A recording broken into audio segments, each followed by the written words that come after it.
Bonsoir à tous et bienvenue dans Au Quotidien.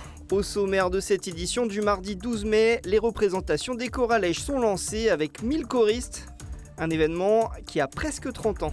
Au Grand Lucé, les préparatifs vont bon train pour les championnats de France de tarot qui débutent ce jeudi. Et puis le Point de Beauvais a son musée. C'est à Bourg-le-Roi, dans le Perche sartois. Les choralèges présentent leurs différents concerts. Ça a commencé ce lundi, 2 autres représentations ce mardi et encore 3 dates jusqu'au 2 juin. Un événement qui perdure depuis presque 30 ans maintenant. Je fais partie de la première équipe des coordonnateurs, donc en 98, ou pour les premières choralèges qui ont eu lieu dans l'abbatiale.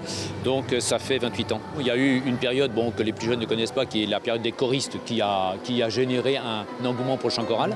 Mais ça reste stable, c'est-à-dire que moi, au collège Ambroise Paré, il y a entre 50 ou 60 élèves, c'est allé jusqu'à 80 élèves. Cette année encore, 21 collèges ou environ 1000 choristes par rassemblement d'établissements de 100 à 150 élèves présentent leur travail effectué pendant l'année. On fait tous les vendredis après manger, 1 heure par semaine. Je chante souvent avec ma petite sœur et mon petit frère. Quand on joue à des jeux, des fois on chante, ça me libère, ça me défoule et ça m'exprime. Comme j'adore chanter et que j'avais envie de participer et de faire des spectacles, ça m'a donné envie de faire les choralèges.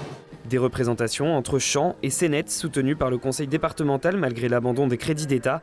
Entre 7 et 8 000 euros pour subventionner l'association, notamment pour le transport des élèves, mais aussi en mettant gracieusement l'abbaye de l'Épau à disposition pour les premières représentations. Quand je viens écouter les choralèges, je suis très émue. C'est un moment de partage. En plus, c'est une configuration professionnelle avec des artistes qui les accompagnent, de la lumière, de la technique. C'est vraiment quelque chose de très qualitatif. Tous les concerts ont encore des places disponibles sur la plateforme Hello Asso. Recherche Choralège 2026 en Sarthe. Tarif 7 €.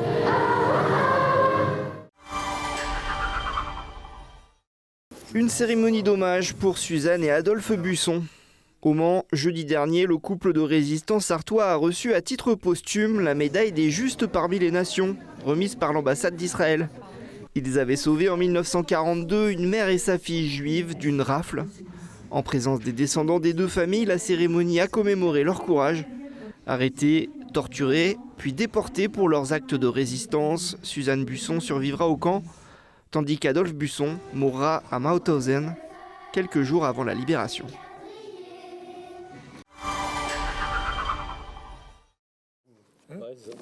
Dans quelques jours, le Grand Lucé va devenir la capitale française du tarot.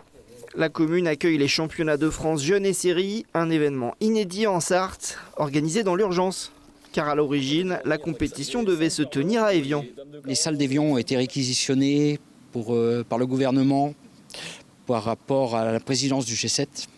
Donc Évian ne pouvait plus l'organiser. Le Tarot Club lucéen se retrouve donc à accueillir 600 joueurs dès jeudi, après une organisation express pour trouver des salles et des financements. Ouais, c'était la surprise, ouais. Un championnat, normalement, on met environ 24 mois pour l'organiser, que là, nous, on a eu 5 mois. Un véritable défi logistique pour les 30 bénévoles du club. Préparer les tables et réussir la donne. Déjà, le championnat de France en lui-même, nous, on est toujours friands parce qu'on se déplace partout. On aime bien jouer et on aime bien aussi côtoyer d'autres joueurs. Donc là, ça va nous permettre déjà de leur faire voir où nous, on évolue d'habitude. C'était un challenge intéressant, donc on l'a relevé. On espère l'avoir relevé. Oui, c'est une fierté pour le club du Grand Lucé, je pense. C'est bien même pour la Sarthe, pour faire connaître un petit peu aussi la Sarthe, au niveau des joueurs de tarot. Dès jeudi, le Grand Lucé vivra donc au rythme des cartes. Un coup de projecteur national pour le club qui organisera également son festival de tarot à la fin du mois d'août.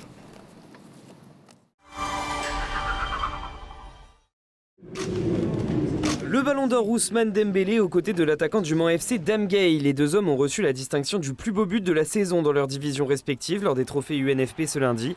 Après Rossignol l'an dernier en national, au tour du meilleur scoreur du club 100 et or avec 10 unités, Dame Gay d'être distingué pour ce lob longue distance contre Grenoble en septembre dernier. Patrick Videra, nommé parmi les meilleurs entraîneurs, n'a pas reçu de récompense, aux grandes dames des supporters sartois sur les réseaux sociaux. Aucun joueur manceau n'apparaît non plus dans l'équipe type de la saison. Mais la vraie reconnaissance pour le double promu, c'est la fête organisée ce mercredi à 18h30 au stade Marie-Marvin. Entrée gratuite mais sur réservation.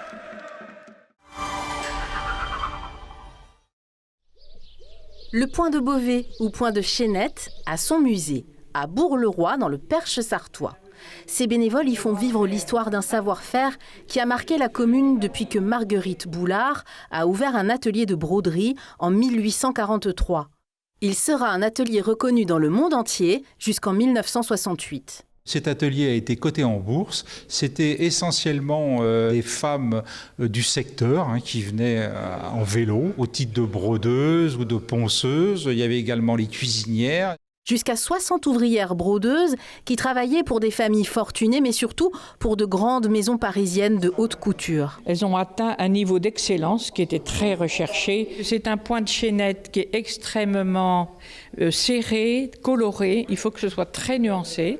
Les brodeuses ne savaient jamais à qui étaient destinées les pièces qu'elles confectionnaient. Et pourtant, certaines sont entrées dans l'histoire. La duchesse de Windsor, elle a envoyé des photos de ses petits chiens pour qu'on reproduise ces chiens en broderie sur des petites pochettes. A été brodée ici la robe de baptême d'Élisabeth II d'Angleterre. Les nappes du mariage du Shah d'Iran, 400 mètres de nappes brodées au fil d'or. Donc ça, c'était un peu fou, d'autant que les brodeuses n'aimaient pas broder au fil métallique, ça leur coupait les doigts. Un travail difficile donc, et qu'il fallait réaliser le plus vite possible. Chaque motif était étalonné. Donc un motif étalonné 1h30. Si l'ouvrière mettait 2 heures, tant pis pour elle, elle était payée 1h30. Reste de ce travail minutieux, des merveilles de nuances et de couleurs sur étoffe à découvrir dans ce musée chaque week-end et aussi lors d'ateliers et de stages pour apprendre le Point de Beauvais.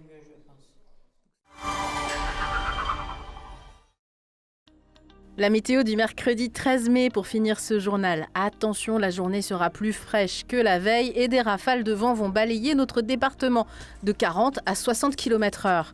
Le vent qui va se renforcer dans la journée accompagné d'averses dans l'après-midi. Côté température, prévoyez une parka, un coupe-vent et une petite laine car en ressenti, elles oscillent de 7 degrés le matin à 16 degrés l'après-midi.